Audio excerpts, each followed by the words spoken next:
Bienvenue à tous et à toutes. Bienvenue à Cœur.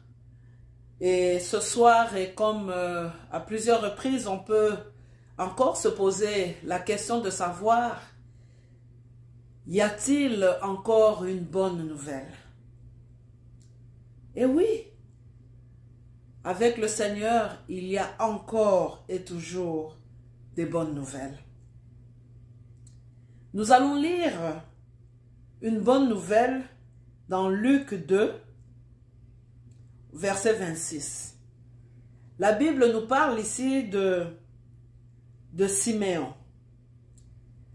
La Bible nous dit, à partir même du verset 25, « Et voici, il y avait à Jérusalem un homme appelé Siméon.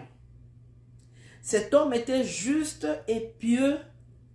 Il attendait la consolation d'Israël et l'Esprit Saint était sur lui. » Verset 26. « Il avait été divinement averti par le Saint-Esprit qu'il ne mourrait point avant d'avoir vu le Christ du Seigneur. » Et la bonne nouvelle, cet après-midi,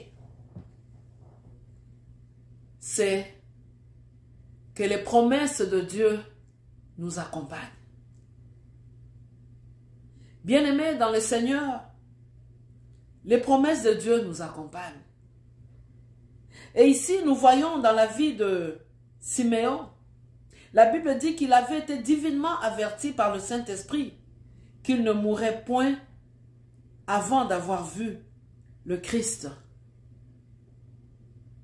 Laisse-moi te dire, bien-aimé, que Dieu t'a fait des promesses.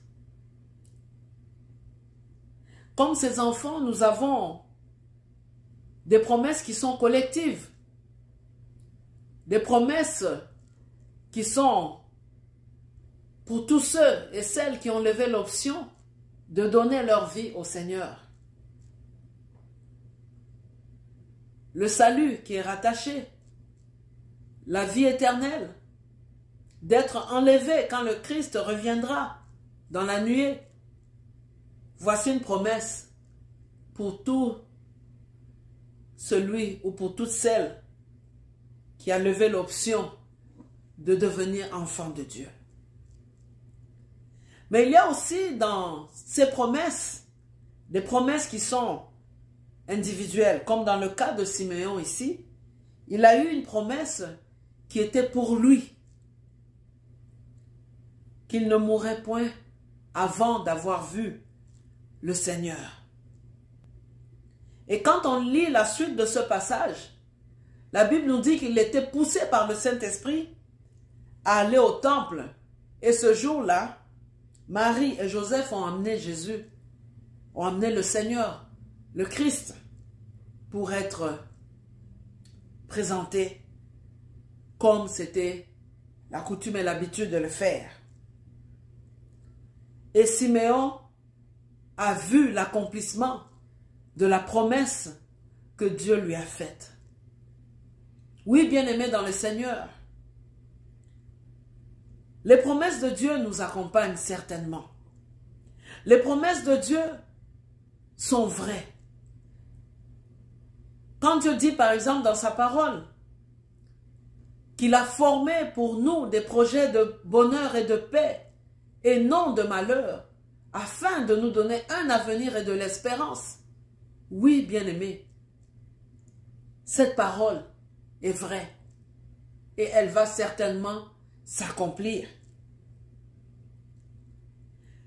Laisse-moi te dire, bien-aimé dans le Seigneur, que comme Siméon, tu ne mourras pas avant d'avoir touché, palpé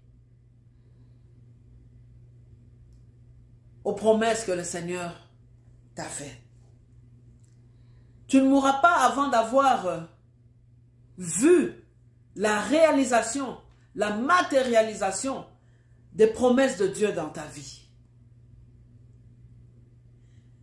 Pourquoi? Parce que la Bible dit par ailleurs que celui qui a fait la promesse est fidèle. Et la Bible dit aussi que quand Dieu relâche sa parole, elle ne revient pas à lui sans avoir accompli le dessein pour lequel sa parole est relâchée, sa parole est sortie.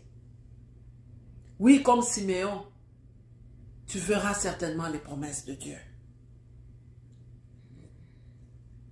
Bien-aimés dans le Seigneur, nous allons voir quelque chose, un verset de la Bible qui vient appuyer ceci.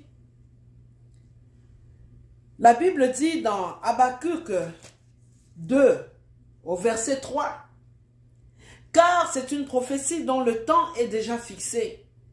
Elle marche vers son terme et elle ne mentira pas. Si elle tarde, attends-la, car elle s'accomplira certainement. » Oui, bien-aimés, dans le Seigneur, la prophétie, la promesse de Dieu a un temps déjà fixé par le Seigneur. Dieu t'a fait une promesse. Dieu t'a donné une parole pour toi, une prophétie pour toi. Des choses qu'il va accomplir dans ta vie. Des choses qu'il va accomplir pour ta destinée. Et même il t'a montré ta destinée. Oui, sache que le temps est déjà fixé par Dieu. Et le temps fixé par Dieu, Dieu n'est ni en retard, ni à l'avance. Il est là au bon temps, au bon moment, au bon timing. La Bible ne dit-elle pas que Dieu fait toutes choses belles en son temps? Oui, bien-aimé, la promesse de Dieu, la prophétie de Dieu sur ta vie va s'accomplir certainement en son temps. Et la Bible continue en disant qu'elle marche vers son terme. Ah oui. On peut paraphraser en disant, ben, la prophétie a des pieds. Et oui, la prophétie marche. Elle vient. Elle marche vers son terme. Et elle ne mentira pas. Ça veut dire que elle va s'accomplir et s'accomplir certainement. Ce n'est pas un mensonge. Cette promesse-là que Dieu t'a faite, cette prophétie que tu as reçue sur ta vie, que tu attends, ça peut être depuis un jour, ça peut être 2 jours, ça peut être même depuis des années. Siméon a attendu longtemps avant de voir le jour du Seigneur. Oui, bien-aimé, la Bible dit qu'elle marche vers son terme. Elle ne mentira pas. Et la Bible nous donne également une recommandation. Si elle tarde, attends-la, car elle s'accomplira certainement. Et dans les Hébreux, la Bible nous dit que parce que Sarah, qui avait reçu la promesse avec Abraham d'une postérité nombreuse, la Bible dit que Dieu l'a rendue capable. Sarah a cru en la promesse et Dieu l'a rendue capable. Oui, bien-aimé, dans l'attente de la promesse de Dieu, dans l'attente de la prophétie de Dieu sur ta vie, attends. Attends, bien-aimé, car elle va s'accomplir. Elle va certainement s'accomplir parce que c'est la parole de Dieu.